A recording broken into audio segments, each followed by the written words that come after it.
What's up, guys? We've beaten Brighton 2-1 here with Sai. A game of two halves there. We managed to turn it around in the second half.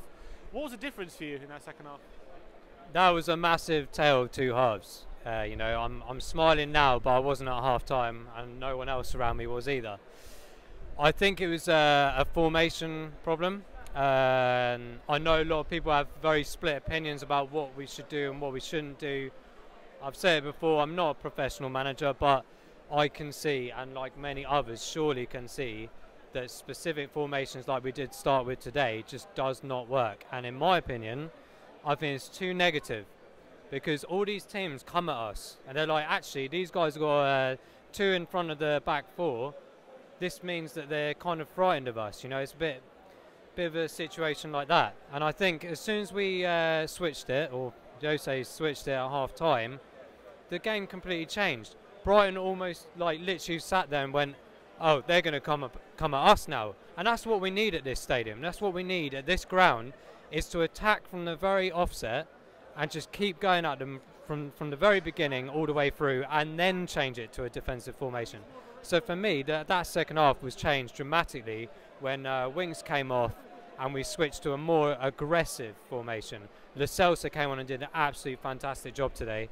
And you know, like I said, I'm smiling now, but I was not at half time. I was a very, very poor first half.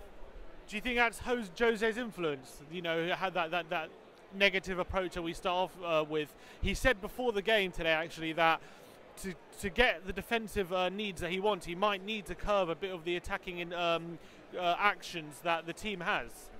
Is that something you'd be worried about? Or do you think maybe after seeing today's performance in the second half, he might start with Lo Celso and players like that more regularly? I was hoping that Lo Celso would have started today because of Son's ban, but you know, someone else has to come in. Sessegnon came in, is another player that I want to see more of, and we all do. You know, these are new signings and we want to see more of them.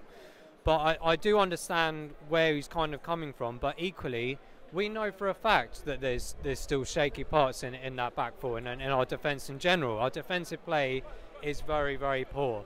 Positional play in defence is very poor, but you know, in attack it's kind of mix and match really at the moment, because sometimes it plays off and sometimes it doesn't. And I'm not going to single out players. They know who they are in that first half.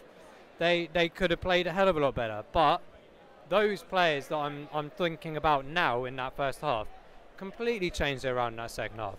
They all started, and I think it was desire. That was the thing that was missing at the beginning. Going to the ball is very important. That's a grassroots, you know, scenario. When you're a kid, you get taught, don't wait for the ball to come for you, go for it. And these are professional players. They should be doing this. And I'm hoping they got a bit of a kick up the rear end at half time, and it looked like they did. And one thing I do like about Jose, it's not the first time he's done it since he got here.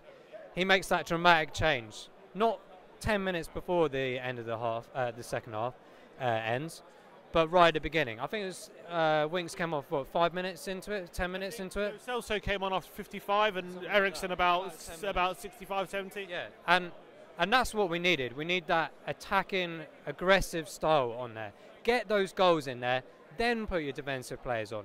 That's where it changed.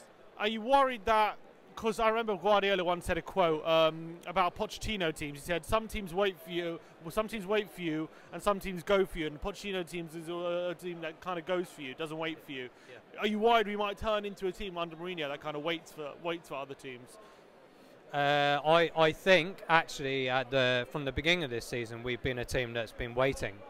I haven't really picked out a fixture in my head where we've all been here and we've seen let's go from now. And I think maybe the Burnley game, actually, I think we got that very quick goal in the first 6 or 7 minutes. That's what we need. And I was really surprised in the games moving on from that. And you know, Chelsea are a very good team, don't get me wrong. We all want to beat Chelsea, but we should be playing a lot better against a team like Chelsea right now. And it was going backwards. It was like, well, hang on a minute, why aren't you going in that intensity from the beginning all the way through? So we definitely lacked that last week, but I'm going to forget this first half in the sense that I don't want to be negative, I want to be positive about this, because we did turn it around. And it's like you said at the beginning, it was a tale of two halves, and the important thing is we got these 3 points there, you know. But it could have been such a different story if we didn't change things, but I really wish now from next week onwards, we've got 2 very quick games in succession that we go from the offset, whether it's home or away. We have to go from that first minute. There's no sitting back like some of our players have done, or waiting for the ball, or well, why is the ball not coming to my feet? You have to work in this Premier League. It's not new. We all know it's been around for years and years. Why has this become a consistent problem this season? I don't know, but it has to be stamped out for sure. But that second half was a much better improvement than that first, for sure. Man of the match for you? It's very different. I wouldn't even say a man of the match. The first half is completely written off, in my opinion. It's about the second half, but I think there was so much desire in that second half. It was very hard to pick a singular player, but I would say that Harry Kane was, very emotional. You could see he was very much, desired player in that second half that wanted to keep going. He was tracking back. This guy's supposed to be up front, but he was constantly coming back, constantly trying to get the ball off the attacking players of Brighton. So for me, it has to be him in an overall scenario thing, for sure. Cheers for coming on, Si. Thanks a lot, mate. Cheers. Happy Christmas.